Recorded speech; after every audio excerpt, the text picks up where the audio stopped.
ఏమైనా స్టోరీ చెప్పొచ్చు కదనే. దుర్యోధన అశ్వత్థామ మహాభారత యుద్ధంలో ఇతను చేసిన తప్పేంటి? ఫోర్హెడ్ పైన మణి ఎందుకుంది? గురు ద్రోణాచార్య అండ్ వైఫ్ కృపి కలిసి వాళ్ళ కొడుకుగా పుట్టమని ఎంతో గొప్ప తపస్సు చేస్తారు. అప్పుడు లార్డ్ శివ ఇంప్రెస్ అయ్యి వాళ్ళకి తపేశ్వర క్రవ్స్లో పుడతాడు. బిడ్డ పుట్టినప్పుడు ఫోర్హెడ్ పైన ఒక నిధి ఇరుక్కొని ఉంది. సేమ్ ప్లేస్లో లార్డ్ శివకి థర్డ్ ఐ ఉంటుంది.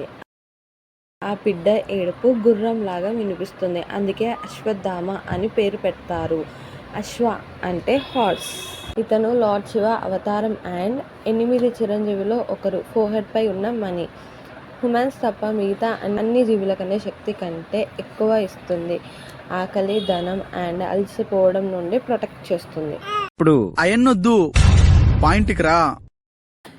ఇతను పాండవులు అండ్ కౌరవులు ఇద్దరితో కలిసి పెరిగాడు. కానీ దుర్యోధనకి ఇతను పాండవులతో క్లోజ్గా మూవ్ అవ్వడం చూసి అసూయ పడేవాడు.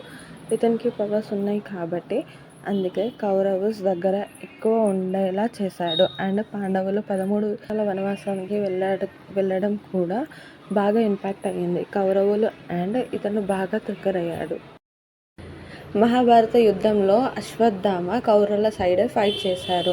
ఎందుకంటే ద్రోణాచార్య వాళ్ళు మెయిన్ వార్ స్ట్రగుల్ కాబట్టి. అండ్ ద్రోణ తన కొడుకు బతికే ఉండాలి, దట్స్ టు సేఫ్గా ఉండాలి అని ప్రామిస్ తీసుకున్న తర్వాతనే ఫైట్ చేశారు. మాయ చేసి ద్రోణాచార్యుడిని చంపేశారు. దృశ్యుడు అది తెలుసుకున్న కొడుకు నారాయణ అస్త్రం వదిలి 25% పాండవులని చంపేశాడు.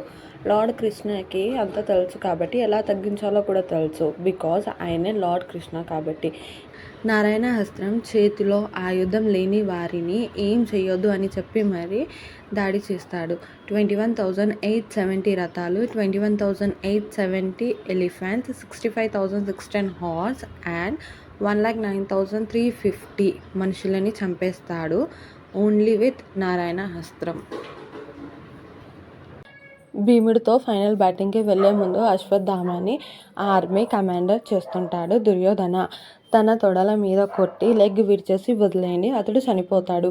ఇక్కడ దుర్యోధనకి ఇచ్చిన ప్రామిస్ అతని చావుకి రివెంజ్ తీసుకోవడం కోసం సన్సెట్ తర్వాత నో వార్ రూల్ని బ్రేక్ చేసి పాండవులు స్లీపింగ్ టైంలో టెంట్కి మంట పెడతారు. పాండవుల ఆర్మీ చాలామంది చనిపోతారు. అలాగే దుశ్యని కూడా చంపేస్తాడు. అతని ఫాదర్ని చంపేసినందుకు. యుద్ధంలో అన్ని ఫెయిర్ అని లార్డ్ కృష్ణ ఏం చేయలేదు. కానీ దాని తర్వాత అర్జున్కి పుట్టబోయే బిడ్డ పైన బ్రహ్మాస్త్రం యూజ్ చేస్తాడు.